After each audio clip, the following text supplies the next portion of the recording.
আল্লাহ তাআলা মহান রব্বুল আলামিন আমাদেরকে মাফ করার জন্য, আমাদের গুনাহকে ক্ষমা করার জন্য বিভিন্ন বাহানা, বিভিন্ন সূরত আল্লাহ তাআলা তুলে ধরেছেন। রমজান মাস বড় মাস, এই বরকতময় মাস। তার ভিতরে রমজান মাসে একটি বরকতপূর্ণ গুরুত্বপূর্ণ রাত আছে। সেই রাতটার নাম হলো লাইলাতুল কদর। লাইলাতুল কদর, কদরের রাত। লাইল মানে হলো রাত, আর কদর অর্থ সম্মানিত, মর্যাদা সম্পন্ন। লাইলাতুল কদর শব্দের অর্থ হলো মর্যাদা সম্পন্ন রাত। কি পরিমাণ মর্যাদা, কি পরিমাণ বরকত! বনী ইসরাঈল একজন ব্যক্তি ছিল, বনী ইসরাঈলের একজন ব্যক্তি ছিল। এই ব্যক্তি এত পরিমাণ ইবাদত করেছিল, সে 1000 মাস যাবত জিহাদে লিপ্ত ছিল। লাগাতার 1000 মাস, 83 বছর জিহাদ করেছে। দিনের বেলায় শত্রুর মোকাবেলা করেছে, রাত্রের বেলায় জায়নামাজে দাঁড়িয়ে গেছে। রাত্রবেলা ইবাদত করেছে, নামাজ ইবাদতে মশগুল, আর দিনের বেলায় এই মুজাহিদ শত্রুপক্ষের সাথে, কাফের বেদিনদের সাথে যুদ্ধে লিপ্ত। তাও লাগাতার 83 বছর যাবত। রাসূলুল্লাহ সাল্লাল্লাহু আলাইহি ওয়াসাল্লাম যখন বনী ইসরাঈলের এই ব্যক্তির কথা উম্মতের সামনে, সাহাবাদের সামনে তুলে ধরলেন, তখন সাহাবাদের মনটা কেমন যেন খারাপ হয়ে গেল। কারণ কি? কারণ হলো আমরা শেষ জামানার শেষ নবীর উম্মত, হায়াত পায় মাত্র 60 বছর, 65 বছর, সামান্যই হায়াত পায়। আর পূর্বের জামানার একজন ব্যক্তি 83 বছর লাগাতারভাবে দিনের বেলা যুদ্ধ করছে, আর রাত্রবেলা জায়নামাজে দাঁড়িয়েছে। তো আমরা তো হায়াত কম পাই, সেই হিসাবে তো আমাদের মর্যাদা কম হলো। আমরা তো অত ইবাদত করতে পারবো না, ওই ব্যক্তির মতো এত ইবাদত করা সম্ভব নয়, কারণ আমাদের হায়াত কম। এত মর্যাদা সম্পন্ন ইবাদত আমাদের দ্বারা সম্ভব নয়। সাহাবায়ে কেরাম আমলের পাগল ছিলেন, সাহাবায়ে কেরাম নেক অর্জনের জন্য পাগল ছিলেন, আল্লাহ তাআলার সন্তুষ্টির জন্য পাগল ছিলেন। যখন এই ঘটনা শুনছে মন খারাপ হয়ে গেছে, যে আমাদের আমল তো কম হয়ে গেল। আমরা শ্রেষ্ঠ নবী, শ্রেষ্ঠ উম্মত, তাহলে আমাদের আমল কম হলে শ্রেষ্ঠত্ব থাকলো কোথায়? তখন রাসূলুল্লাহ সাল্লাল্লাহু আলাইহি ওয়াসাল্লাম সাহাবাদেরকে সান্ত্বনা দিলেন। কিসের মাধ্যমে? আল্লাহ তাআলা তো সাহাবীদের মনের খবর জানেন, আল্লাহ তাআলা সকলের মনের খবর জানেন। ইন্নাহু আলিমুম বিযাতিস সুদূর, প্রতিটা ব্যক্তির অন্তরে কি বলে, অন্তরের খবরও আল্লাহ তাআলা রাখেন। তো সাহাবায়ে কেরামের মন খারাপ হয়ে গেছে, কষ্ট পাইতেছে, এটা আল্লাহ তাআলা জেনে গেছেন। সে কারণে আল্লাহ তাআলা রাসূলুল্লাহ সাল্লাল্লাহু আলাইহি ওয়াসাল্লামের উপর একটি সূরা নাজিল করে, কদর নামক একটি সূরা নাজিল করে সাহাবাদেরকে সান্ত্বনা দিয়েছেন। হে সাহাবায়ে কেরাম, শোনো, তোমরা শুনে রাখো, তোমরা শ্রেষ্ঠ নবী, শ্রেষ্ঠ উম্মত, তোমাদের হায়াত কম। হায়াত কম হলেই এজন্য তোমাদের আমলের কমতি আসবে না। যদি তোমরা ইয়াকিন আর ইখলাসের সাথে এক রাত ইবাদত করো, অন্য জামানার উম্মতের 83 বছর ইবাদতের থেকেও বেশি সওয়াব পেয়ে যাবা। সুবহানাল্লাহ। রাসূলুল্লাহ সাল্লাল্লাহু আলাইহি ওয়াসাল্লাম আল্লাহ তাআলার পক্ষ থেকে সূরা পেয়ে, আয়াত পেয়ে সাহাবীদেরকে সুসংবাদ দিয়ে দিলেন। সূরাটির নাম হলো সূরাতুল কদর, কদরের সূরা, অর্থাৎ মর্যাদা সম্পন্ন সূরা, সম্মানিত সূরা। নামই হলো কদর। যে ব্যক্তি এই রাতকে কদর করবে তার কদর আল্লাহ তাআলার কাছে বেড়ে যাবে। সুবহানাল্লাহ। যে ব্যক্তি এই রাতকে মর্যাদা দিবে, কদর করবে, ইবাদত করবে ইয়াকিন ও ইখলাসের সাথে, তার কদর আল্লাহ তাআলার কাছে, তার মর্যাদা আল্লাহ তাআলার কাছে বেড়ে যাবে। এই রাতের এত মর্যাদা কেন? এই রাত্রের এত মর্যাদা কেন? আল্লাহ তাআলা জানান, ইন্না আনজালনাহু ফি লাইলাতিল কদর ওয়া মা আদরাকা মা লাইলাতুল কদর লাইলাতুল কদরি খায়রুম মিন আলফি শাহর। নিশ্চয় আমি কদরের রাত্রে সব থেকে শ্রেষ্ঠ কিতাব আল কুরআন নাজিল করেছি। কদরের রাত্রে আল্লাহ তাআলা কোরআন নাজিল করছে। মূলত কোরআনের কারণে এই রাত্রের মর্যাদা বেড়ে গেছে। সুবহানাল্লাহ। কোরআনের কারণে, কোরআনের এত মর্যাদা। অন্য জায়গায় আল্লাহ তাআলা বলেন, ইন্না আনজালনাহু ফি লাইলাতিন মুবারাকাহ। আমি কোরআনে কারীম এমন একটি রাত্রে নাজিল করেছি যে রাতটা হলো বরকতময়, মুবারক, পবিত্র রাত, বরকতময় রাত, সম্মানিত রাত। এই রাত্রের মর্যাদা আল্লাহ তাআলার কাছে অনেক অনেক বেশি। কারণ এই রাত্রে আমি আল্লাহ কোরআনে কারীম নাজিল করেছি। কোরআনের মর্যাদা আল্লাহ তাআলার কাছে কেমন?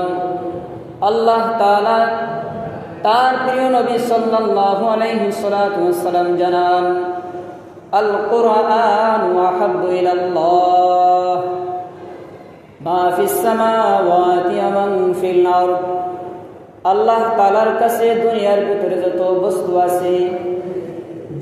বস্তু আছে আসমানে আর জমিনে, আসমানে হোক জমিনে হোক, 7 তবক আসমানের ভিতরে যত সম্পূর্ণ, যত মূল্যবান সম্পদ আছে, যা কিছু আছে, 7 তবক জমিনের ভিতরে যত মূল্যবান সম্পদ আছে, সব থেকে বেশি প্রিয় আর মহব্বতের জিনিস আল্লাহ তাআলার কাছে হলো কোরআনে কারীম। সুবহানাল্লাহ। আল কুরআন আহাব্বু ইলাল্লাহ মা ফিস সামাওয়াতি ওয়া মা ফিল আরদি ওয়া মা ফীহিন। কোরআন আল্লাহ তাআলার কাছে সব থেকে বেশি প্রিয়, সব থেকে বেশি মর্যাদা সম্পন্ন। এই জন্য কোরআন যে রাত্রে নাজিল হয়েছে সেই রাত্রের মর্যাদা আল্লাহ তাআলার কাছে অনেক বেশি হয়ে গিয়েছে। কোরআনে কারীম যে মাসে নাজিল হয়েছে রমজান মাস, এই রমজান মাসের দাম আল্লাহ তাআলার কাছে অনেক বেশি হয়ে গিয়েছে। আল্লাহ তাআলা বলেন, রমজান মাস হলো আমার মাস।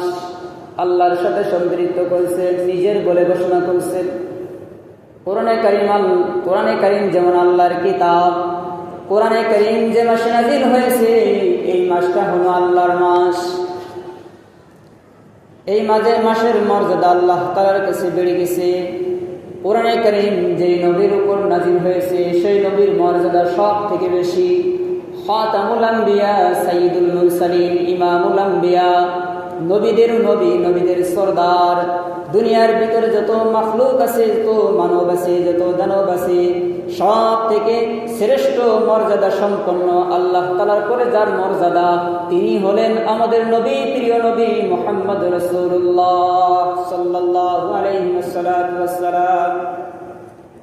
কোরআনে কারীম যে নবীর নাবির উপর নাযিল হয়েছে সেই নবী হলো সর্বশ্রেষ্ঠ নবী। কোরআনে কারীম যে ফেরেশতা রাসূলের কাছে পাঠিয়েছি সেই ফেরেশতা সব থেকে শ্রেষ্ঠ ফেরেশতা জিবরাইল। কোরআনে কারীম যে সাহাবীদের উপর নাযিল হয়েছে সেই সাহাবীরা হলো সর্বশ্রেষ্ঠ মানব। নবীদের পরে সব থেকে মর্যাদা যাদের বেশি তাহারা হলো সাহাবে কেরাম রাদিয়াল্লাহু তাআলা আনহু। কোরআনে কারীম যে উম্মতের উপর নাযিল হয়েছে সেই উম্মত হলো শ্রেষ্ঠ উম্মত। সুবহানাল্লাহ, শ্রেষ্ঠ উম্মত। তো কোরআন যারা আঁকড়ে ধরবে তাদের মর্যাদা ও আল্লাহ তাআলা বৃদ্ধি করে দিবেন। সুবহানাল্লাহ। সূরা মুজাদালার ভিতরে আল্লাহ তাআলা বলেন, ইয়ারফাইল্লাহু আল্লাযীনা আমানু মিনকুম ওয়াল্লাযীনা উতুল ইলমা দারাজাত। যারা ঈমানদার, দুনিয়ার ভিতরে যত মানুষ আছে, যত ধর্মের মানুষ আছে, তাদের ভিতরে যারা ঈমানদার মুসলমান, আমি আল্লাহ তাআলা তাদের মর্যাদাকে বৃদ্ধি করে দিলাম। কারণ সামান্য ঈমান নিয়ে যদি কোনো ব্যক্তি মৃত্যুবরণ করতে পারে, একদিন না একদিন জান্নাতে প্রবেশ করবে। আল্লাহ তাআলা ওই বান্দাকে 10 দুনিয়া সমতুল্য জান্নাত দিয়ে পুরস্কৃত করবে সামান্য ঈমানের কারণে। আর যদি ঈমান না থাকে, শিরিক যুক্ত থাকে, মুশরিক হয়, কাফের হয়, আল্লাহর কোনো বিধান নিয়ে কটূক্তি করে, আল্লাহর কোনো বিধান নিয়ে কটূক্তি করছে, রাসূলের কোনো সুন্নত নিয়ে কটূক্তি করছে, তাই ঈমান চলে গেছে। আর যদি ঈমান চলে যায়, ওই ব্যক্তির জন্য চিরকালীন জাহান্নাম, সে কখনোই জান্নাতে যেতে পারবে না। ঈমানের এত মূল্য, ঈমানের এত মর্যাদা, এত মূল্য, ঈমানের কারণে মানুষ জান্নাতে যাবে, ঈমান না থাকলে যেতে পারবে না। এজন্য আল্লাহ তাআলা বলেন, ইয়ারফাইল্লাহু আল্লাযীনা আমানু মিনকুম, তোমাদের মধ্যে যারা ঈমানদার তাদের মর্যাদা আমি আল্লাহ বৃদ্ধি করে দিয়েছি। ওয়াল্লাযীনা উতুল ইলমা দারাজাত, আর ঈমানদারদের মধ্যে একটা দল আমি আল্লাহ তাআলা রেখে দিয়েছি। তারা নিজেদের জীবন বিলিয়ে দেয়, তারা নিজেদের জীবনে কষ্টকে কষ্ট মনে করে না। তারা শুধুমাত্র আল্লাহর সন্তুষ্টির জন্য, উম্মতের ফিকিরের জন্য তারা ইলম অর্জন করে এবং ইলমকে মানুষের মাঝে বিতরণ করে। ওয়াল্লাযীনা উতুল ইলমা দারাজাত, আর আমি আল্লাহ তাআলা যাদেরকে ইলম দান করেছি, কোরআন দান করেছি, কোরআন পড়ার, কোরআনের উপর আমল করার, তাফসীর পড়ার, হাদিস পড়ার মতো যোগ্যতা দান করেছি, তাদের মর্যাদাও আমি আল্লাহ তাআলা দুনিয়ার ভিতরে সবথেকে বেশি করে দিয়েছি। সুবহানাল্লাহ। কোরআনের কারণে কিছু মানুষের মর্যাদাও আল্লাহ তাআলা বৃদ্ধি করে দিলেন। কোরআনের কারণে মর্যাদা। তো আল্লাহ তাআলা এই আয়াতের ভিতরে বলছেন, উতুল ইলমা দারাজাত, আমি তাদেরকে দান করেছি, আমি তাদেরকে দান করেছি। সবাই পারে না, সবার দ্বারা সম্ভব হয় না, সবাইকে এই মর্যাদা আল্লাহ তাআলা দেন না। যাদেরকে দান করেন শুধুমাত্র তারাই পারে। রাসূলুল্লাহ সাল্লাল্লাহু আলাইহি ওয়াসাল্লাম বলেন, খায়রুকুম মান তাআল্লামাল কুরআনা ওয়া আল্লামা। দুনিয়ার ভিতরে যত মানুষ আছে সব থেকে উত্তম আর শ্রেষ্ঠ মানুষ হলো যারা কোরআন শিখে এবং কোরআন শিখায়। তাদের মর্যাদা অনেক অনেক অনেক গুণে বেশি। দুনিয়াতেও তাদের মর্যাদা আছে, যারা মর্যাদা দেয়, মর্যাদা দেওয়ার মতো এক প্রকারের মানুষ আছে। আখিরাতে তো তাদের মর্যাদা আছেই আছে, দুনিয়াতেও মর্যাদা আছে, সম্মান আছে, আখিরাতেও সম্মান আছে। ভালো মানুষের কাছে কোরআনওয়ালাদের মর্যাদা আছে। কোরআনের মহব্বত যারা করে, আল্লাহকে যারা মহব্বত করে, আল্লাহ রসুলকে যারা মহব্বত করে, দিনকে যারা মহব্বত করে, তারা কোরআনওয়ালাকেও মহব্বত করে, ভালোবাসে। যেমন সাহাবে কেরাম রাদিয়াল্লাহু তাআলা আনহুম রাসূলকে জীবনের মতো, জীবন থেকেও বেশি ভালোবাসতেন, রাসূলের জন্য জীবন দেওয়ার জন্য প্রস্তুত হতেন। এই জামানায় কিছু কিছু মানুষ আছে কোরআনওয়ালাদের জন্য জীবন দেওয়ার জন্য প্রস্তুত আছে। যাদেরকে আল্লাহ কবুল করেন তারাই পারে। দুনিয়াতেও আছে, আখিরাতেও আছে। আখিরাতে কি আছে? একটা হাদিস শোনাই। রাসূলুল্লাহ সাল্লাল্লাহু আলাইহি ওয়াসাল্লাম বলেন, কিয়ামতের ময়দানে কোরআনে কারীম জীর্ণ শীর্ণ অবস্থায় মানুষের সামনে আসবে। যারা কোরআন পড়েছে, কোরআনের উপর আমল করেছে, তাদের কাছে এসে বলবে, আমাকে চেনো কিনা বলো। ব্যক্তি বলবে, না তোমাকে চিনতে পারি নাই, পরিচয় দাও। কোরআনে কারীম বলবে, আমি তোমার সেই কোরআন, যে কোরআনের উপর আমল করতে, যে কোরআনকে তুমি বুকে ধারণ করতে, যে কোরআন তুমি মুখস্থ করার জন্য, আমল করার জন্য, মানুষের কাছে প্রচার করার জন্য নিজের জীবনের উপর কষ্ট সহ্য করেছো, রক্ত ঝরিয়েছো, ঘাম ঝরিয়েছো, ঘুম নষ্ট করেছো, কত কষ্ট করেছো, শুনে রাখো, আমি তোমার সেই কোরআন। দুনিয়ার মানুষ দুনিয়া অর্জন করে তারা দুনিয়াতে কিছু পায়, কিন্তু আখিরাতে তার কিছু নাই। শুনে রাখো, আজকে আল্লাহ তাআলা তোমার এই কোরআনের কারণে এক হাতে বাদশাহী দান করে দিবেন, আর এক হাতে তোমার মর্যাদার উচ্চ আসনে উঠিয়ে দিবেন। আর বলবে, ওই দেখো তোমার পিতামাতার দিকে তাকায় দেখো, ওই কোরআনওয়ালাদের পিতামাতাদেরকে এক জোড়া কাপড় পরিয়ে দেওয়া হবে, নূরের তাজ পরিয়ে দেওয়া হবে। সমস্ত হাসরবাসী তাদের দিকে তাকিয়ে থাকবে, তাদেরকে চিনতে পারবে, বলবে, এরা তো মর্যাদা সম্পন্ন ব্যক্তি ছিল না, এরা তো কোনো আলেম ছিল না, এদের মর্যাদা এত বেশি কেন হলো? তাদের কাছে যখন জিজ্ঞাসা করবে, তোমাদের এই সম্মান কেন? তোমাদের যে এক জোড়া পোশাক দান করা হয়েছে, এই এক পোশাকের কারণে সমস্ত হাসর সব কিছু নূরে নূরান্বিত হয়ে গেছে, আলোকিত হয়ে গেছে, কারণ কি বলো?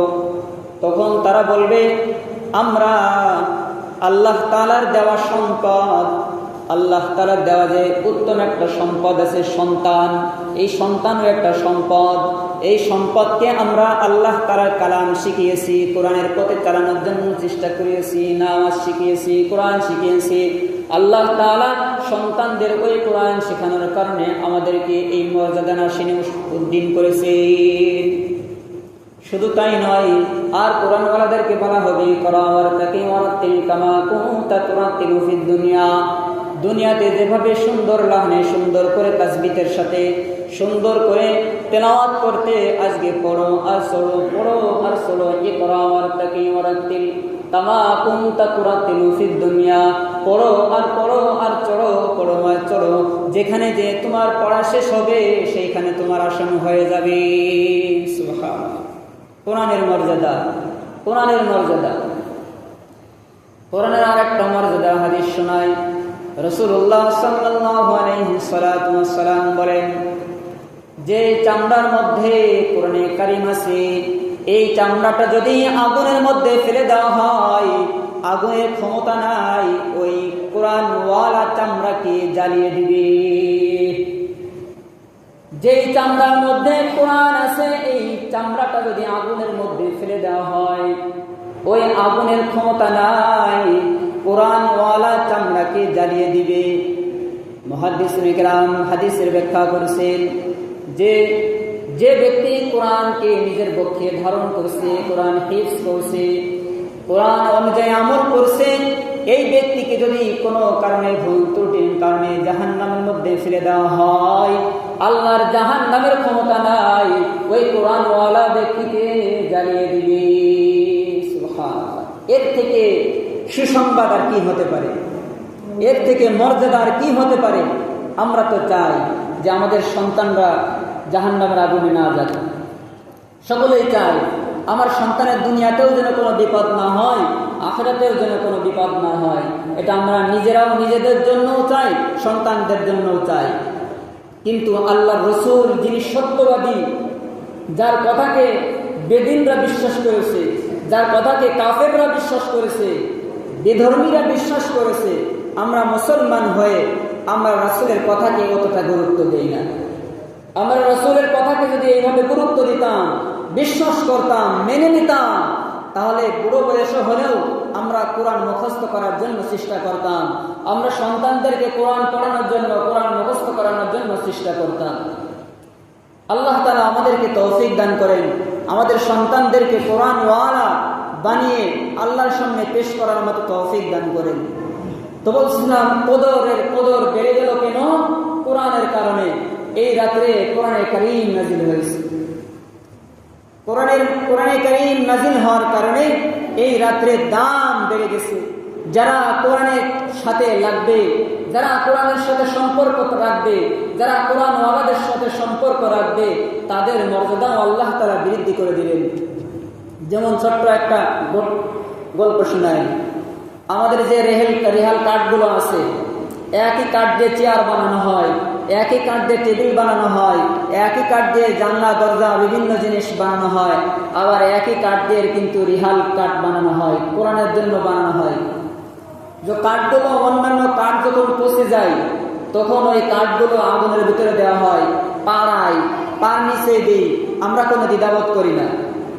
কিন্তু যে কাঠটা কোরআনের সাথে লাগছে, ওই কাঠটা ভেঙে গেলেও, ওই কাঠটা অনেক পুরাতন হয়ে গেলেও ওই কাঠের সম্মান আমরা করি কিনা বলেন? ওই কাঠের সম্মান আমরা করি, মর্যাদা দিই। কারণ কি, যদিও কাঠ তবুও এর সংস্রব যুক্ত হয়েছে, এর মিল হয়েছে কোরআনের সাথে, যে কারণে ওই কাঠেরও দাম বেড়ে গেছে। একটা কাঠের যদি দাম বাড়তে পারে তাহলে মানুষের দাম বাড়বে না? একটা কাঠের দাম বেড়ে গেছে কোরআনের কারণে, একটা কাপড়ের দাম বেড়ে যায় কোরআনের কারণে।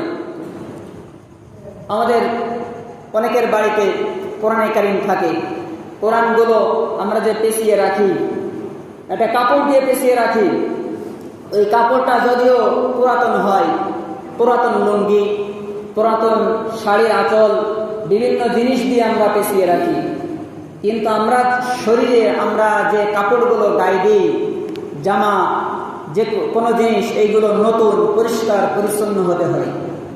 কিন্তু কোরআনের জন্য কোরআন পেঁচিয়ে রাখি যেই কাপড়টাই, সেই কাপড়টা সব থেকে বাতিল কাপড়, নর্মাল কাপড়, বাতিল কাপড় দিয়ে। দেখেন আমাদের মন মানসিকতা কেমন, আমাদের মন মানসিকতা কেমন। কোরআন যেই কাপড়ে পেঁচিয়ে রাখছি সেই কাপড়টা হলো বাতিল কাপড়, বাতিল কাপড় দিয়ে। আর যাদের ঘরে টিভি আছে, টিভির উপরে দেওয়া হয় নকশিওয়ালা কাপড়, নকশি করা কাপড়, হ্যাঁ, সুন্দর সুন্দর রুমাল, তোয়াল, এগুলো নিয়ে আসে টিভির উপরে দেওয়া হয়। কত বড় নির্লজ্জ আর বেহায়া এই মুসলমান, যে কোরআনের মর্যাদা কোথায় রাখছে আর একটা টিভির মর্যাদা কোথায় রাখছে।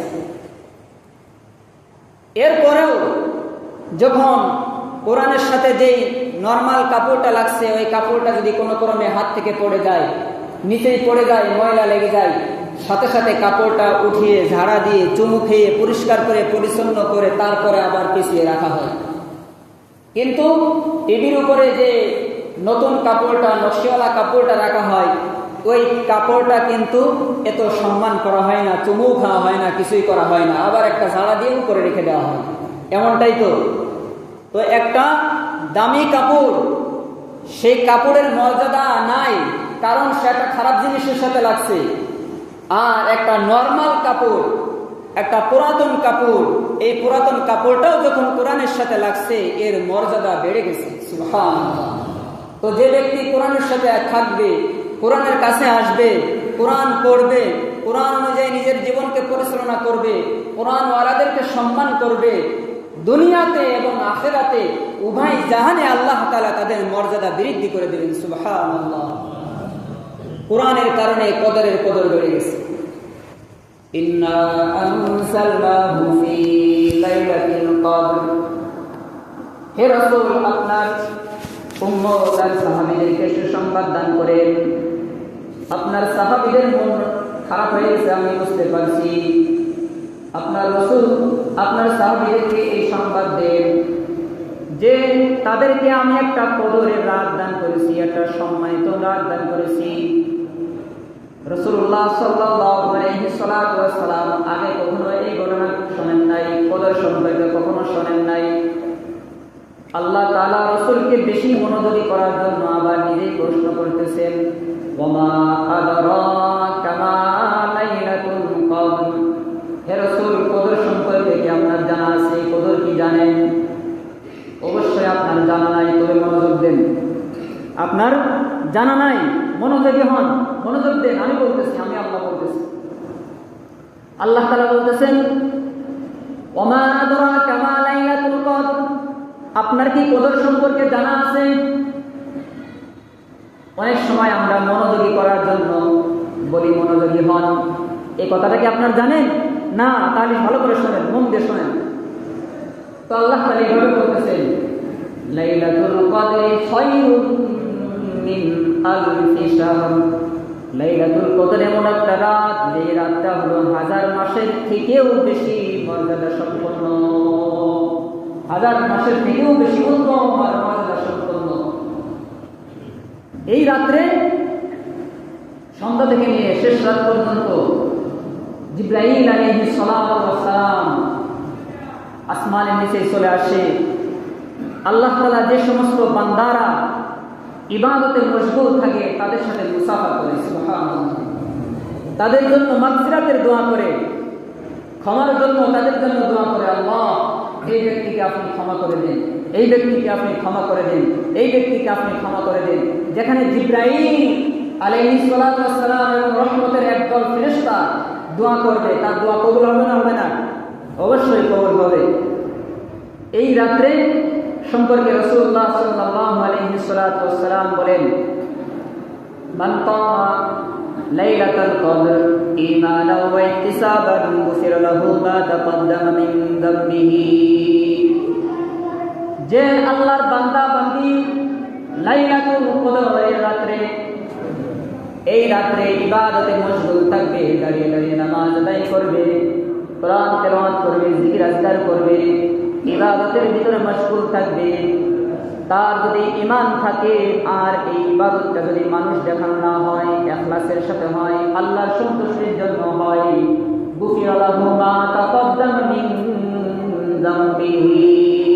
আল্লাহ তাআলা ওই বান্দা বান্দির জীবনের সমস্ত গুনাহগুলোকে ক্ষমা করে দিবেন, সুবহানাল্লাহ। সমস্ত গুনাহগুলোকে ক্ষমা করে দিবেন কদরের রাতে ইবাদত করলে। তো কদরের রাতটা কোন রাত, কোন দিনে? আয়েশা রাদিয়াল্লাহু তাআলা আনহা থেকে একটা হাদিস আছে। আয়েশা রাদিয়াল্লাহু তাআলা আনহা বলেন, তাহাররু লাইলাতুল কদর, তোমরা লাইলাতুল কদরকে খোঁজো, তালাশ করো। আয়েশা রাদিয়াল্লাহু তাআলা আনহা আল্লাহর রাসূল থেকে হাদিস বয়ান করেছেন। আল্লাহর রাসূল বলেন, তাহাররু লাইলাতুল কদর, তোমরা লাইলাতুল কদরকে অন্বেষণ করো, খোঁজো, তালাশ করো। এখন প্রশ্ন হলো, তালাশ করতে হয় কেন? যদি জানা থাকে তাহলে কি তালাশ করা লাগে? আপনার জামার ভিতরে, আপনি ঘরের ভিতরে একটা জামা রেখেছেন, একটা না, আপনার জামা আছে। এখন আপনার পকেটে কিছু টাকা ছিল, আপনি এই টাকাটা ভরে রেখে চলে আসছেন। এখন আপনার মনে পড়তেছে না যে আপনি কি জামার পকেটেই রাখছেন, নাকি বালিশের নিচেই রাখছেন, না ওয়ার্ডরোবের ভিতর রাখছেন, কোথায় রাখছেন এটা আপনার ভালো মনে পড়তেছে না। তখন আপনার বাচ্চাকে বলবেন, দিদিকে বলবেন, খুঁজে দেখো তো অমুক জায়গায় আছে কিনা, খুঁজে দেখো অমুক জায়গায় আছে কিনা, অমুক জায়গায় না পারে অমুক জায়গায়। তো খোঁজাটা কখন আসে? যখন সঠিকভাবে জানা না যায়। সঠিকভাবে জানলে কিন্তু আর খোঁজার প্রয়োজন হয় না, আপনি সরাসরি বলে দিতে পারবেন যে অমুক জায়গায় টাকাটা আছে, বের করুন। আর যখন মনে থাকবে না তখন খুঁজতে হবে, ওখানে না থাকলে ওইখানে, ওইখানে না থাকলে ওইখানে। তো রাসূলুল্লাহ সাল্লাল্লাহু আলাইহি ওয়াসাল্লাম বললেন, তাহাররু লাইলাতুল কদরি, তোমরা লাইলাতুল কদরকে অনুসরণ করো। কেমন ভাবে? পকেটে, বালিশের নিচে, ওয়ার্ডরোবে, অমুক অমুক জায়গায়। আল্লাহ রাসূল এরকম কিছু নির্দিষ্ট করে দিলেন যে রমজানের শেষ দশকে বেজোড় রাত্র বলে তোমরা লাইলাতুল কদর অনুসরণ করো। সুবহানাল্লাহ। লাইলাতুল কদরকে কখনো অন্বেষণ করবে, খুঁজবে রমজানের শেষ দশকের বেজোড় রাত্র বলে, তাহলে তোমরা লাইলাতুল কদর পেয়ে যাবে। দেখেন, আল্লাহ তাআলা ইচ্ছা করলে লাইলাতুল কদরকে নির্দিষ্ট করে দিতে পারতেন, কেন করলেন না? না করার কারণ হলো আল্লাহ তাআলা চাইতেছেন আমার বান্দা বান্দিরা একটু বেশি ইবাদত করুক, আমার বান্দা বান্দিরা একটু বেশি ইবাদত করুক, একটু বেশি করে, বেশি রাত্র, কয়েক রাত্র বেশি করে ইবাদত করুক, আমার কাছে আসুক, আমার কাছে ক্ষমা প্রার্থনা করুক। যত বেশি আসবে, যত বেশি ক্ষমা প্রার্থনা করবে, আমি আল্লাহ তাআলা তার নিকটবর্তী হব এবং তার ক্ষমা করে দেব। সুবহানাল্লাহ। আল্লাহ তাআলা কত মহান, কত দয়ালু। এই জন্য খোদার জন্য বললেন।